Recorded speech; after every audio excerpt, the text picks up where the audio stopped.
अनाथ आरक्षणाचा विषय आहे. खरं म्हणजे अ, आमचे मित्र आहेत श्रीकांत भारतीय. हे अनाथांच्या क्षेत्रात खूप चांगलं काम करतात. ते आणि त्यांच्या पत्नी हे खूप चांगलं काम करतात. आणि मागच्या काळात जेव्हा मी मुख्यमंत्री होतो, त्यावेळी एक गोष्ट त्यांनी माझ्या लक्षात आणून दिली, की विशेषतः जी अनाथ मुलं ही अनाथालयात राहतात, त्यातल्या अनेकांना जातच नाहीये. कारण ते कोणाची मुलं आहेत हे माहितीच नाहीये. त्यामुळे त्यांना कास्ट सर्टिफिकेट मिळू शकत नाही. त्यामुळे त्यांना कुठल्या आरक्षणाचा फायदा मिळू शकत नाही. त्यामुळे सगळ्या कॉम्पिटिशनमध्ये ते मागे राहून जातात. आणि मग याचा खूप आम्ही अभ्यास केला, तर आमच्या असं लक्षात आलं, की आपल्याला या अनाथ मुलांकरता 1% आरक्षण ठेवलं पाहिजे. या आरक्षणामध्ये ज्यांना जात माहिती आहे त्यांना त्यांच्या जातीत आरक्षण मिळालं पाहिजे.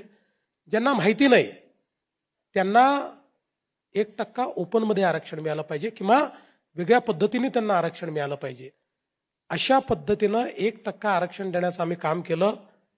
आणि मला अतिशय आनंद आहे, 800 मुलं म्हणजे मुलं आणि मुली अनाथ आश्रमात राहणारी किंवा काही अनाथ आश्रमाच्या बाहेरची ही या 1% आरक्षणामुळे महाराष्ट्र शासनामध्ये नोकरीला लागली. मला असं वाटतं की यापेक्षा अधिक आनंदाची गोष्ट काय असू शकते, की ज्यांच्या जीवनामध्ये समोर अंधार होता, एक निर्णय, मला असं वाटतं की डेमोक्रेसीचा, लोकशाहीची ताकद बघा, एक निर्णय कित्येक लोकांचं आयुष्य बदलून टाकतो. आणि तसं आयुष्य आपण बदलू शकलो. आणि राजकारणामध्ये अनेक वेळा त्याच त्या गोष्टी कराव्या लागतात.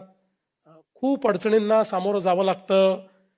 अनेक वेळा लोकांच्या शिव्या देखील खाव्या लागतात. आणि यामुळे खूपदा कोडगेपणा येण्याची शक्यता असते. पण मला असं वाटतं की राजकारणामध्ये संवेदना ही खूप महत्वाची आहे. संवेदनहीन व्यक्ती हा कदाचित निवडणुका जिंकू शकतो, पण तो उत्तम नेता नाही होऊ शकत. उत्तम नेता जो असतो त्याला संवेदनाही असलीच पाहिजे. आणि संवेदनाच तुमच्या वेगवेगळ्या प्रकारच्या ज्या काही योजना आहेत त्यांना जन्म देते. संवेदनाच तुमच्या डोक्याला काहीतरी नवीन करण्याची कल्पना देते. आणि म्हणून मला असं वाटतं की संवेदना असली पाहिजे. आणि निश्चितपणे काही प्रमाणात ही संवेदना मी जपलेली आहे आणि पुढेही जपणार आहे.